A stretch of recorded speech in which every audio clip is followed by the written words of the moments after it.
Salut à tous, alors bienvenue dans cette vidéo dans laquelle on va voir comment créer un triptyque sur le logiciel SketchUp et aussi dans un premier temps comment créer un cadre personnalisé. Donc on va faire ça sur le logiciel, enfin c'est même pas vraiment un logiciel mais sur le site SketchUp Free, donc qui est accessible gratuitement. Si vous voulez le faire sur SketchUp Make ou sur SketchUp Pro, c'est exactement le même principe, c'est juste que du coup voilà, au moins c'est la version la plus accessible.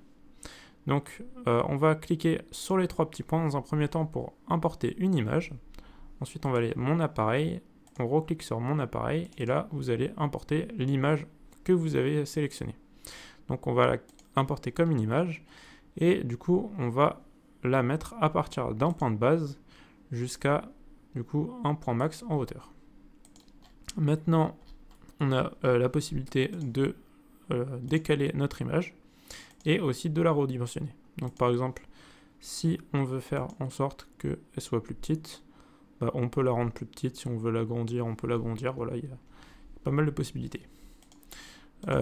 Donc là, nous, en l'occurrence, le but déjà dans un premier temps, c'est de voir comment créer du coup un cadre. Du coup, si on veut créer un cadre, il va falloir en fait venir créer un contour. Et du coup, on va pas s'amuser en fait à créer notre contour. On va juste sélectionner notre image et on va faire éclater. Et donc là, on voit qu'il y a quelques petits soucis qui apparaissent. Et c'est parce que en l'éclatant, notre image s'est transformée en une texture. Et là, étant donné qu'il y a deux textures qui sont collées l'une à l'autre, enfin vu que le mur est un composant, et ben on a quelques soucis. Donc dans ce cas, on va venir sélectionner le cadre, on va faire un décalage. Donc on peut faire vraiment un décalage le plus petit possible selon du coup l'axe vert. Tac. Et là on voit qu'on a plus de soucis du tout. Du coup si vous souhaitez donc créer quelque chose en 3D, on va venir donc utiliser cet outil là donc pour créer un décalage. Tac. Et ensuite on va faire un pouce étiré. Hop. Et maintenant là on a bien un cadre. On peut lui appliquer des formes arrondies si on le souhaite, etc. Il y a vraiment tout ce que l'on veut. Et là, on voit d'ailleurs que les textures sont un peu bizarres. Donc dans ce cas-là, vous pouvez venir sélectionner le type de texture que vous voulez, par exemple du bois, et l'appliquer tout autour pour vraiment avoir votre cadre exactement comme vous le souhaitez. Maintenant, si vous voulez avoir une taille qui est différente, dans ce cas-là, vous venez couper directement à l'intérieur, vraiment sélectionner la zone que vous souhaitez, et vous supprimez vous supprimez tout le reste et il vous restera uniquement la partie que vous souhaitez. Et du coup maintenant on passe à la partie du coup qui nous intéresse réellement, qui est le fait de réaliser un triptyque. Donc là on pourrait rééclater, c'est pas forcément ce que je vous conseille car on peut avoir des petits soucis et c'est plus pratique au niveau de la sélection de la taille de partir directement avec l'image. Donc en fait on va créer un rectangle à partir de notre image. Et donc là, si on fait ça, on voit qu'on a un petit souci. Donc en fait, notre rectangle n'apparaît pas. Donc dans ce cas, on va juste créer... Donc on va se décaler par exemple de 4.5. Et on va créer un rectangle depuis l'arrière. Donc on sélectionne la zone que l'on veut. Donc c'est tout pour la taille du rectangle. Donc par exemple, si on veut un tableau qui fasse, je sais pas, 60 par 123, on va créer cette taille-là. Ensuite, on va pouvoir l'ajuster. Donc vraiment pour qu'il soit à la hauteur ou à la largeur que l'on souhaite. Donc si on veut que ça prenne cette zone-là, on va faire comme ça. Hop. Si on veut du coup en créer 3, on va venir appuyer sur CTRL. Tac, CTRL et décaler, ce qui va permettre en fait de dupliquer notre face.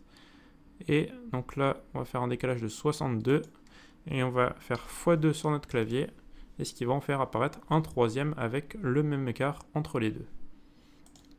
Une fois qu'on en est ici, on va pouvoir sélectionner donc toutes ces faces là. On va faire inverser. Donc hop là, inverser les faces comme ceci. une fois qu'on est là, on va pouvoir aussi créer un décalage. Donc de là, hop, donc là par exemple, on va se mettre à les 0,2, donc si on veut qu'il ait 0,2 d'épaisseur. On va créer nos 3 tableaux. Ensuite, on vient éclater cette partie-là. On va venir sélectionner notre texture. Et là, si on le veut, on peut venir supprimer le reste. Et on a bien, du coup, notre triptyque qui apparaît. Donc si on veut venir donner des bords d'une certaine couleur, on peut tout à fait. Si on n'a pas envie, on ne le fait pas. Et du coup, maintenant, on n'a plus qu'à venir redéplacer du coup, on était à 4,5.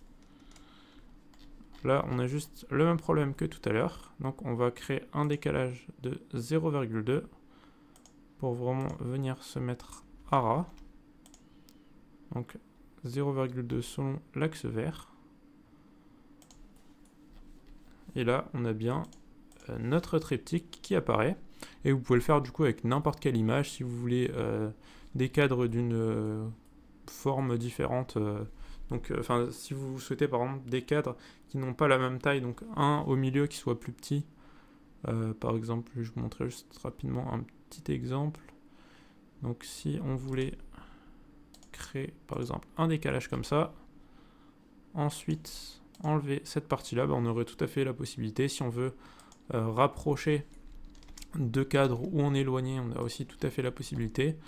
Et on peut vraiment créer des choses ultra personnalisées et améliorer vraiment nos rendus.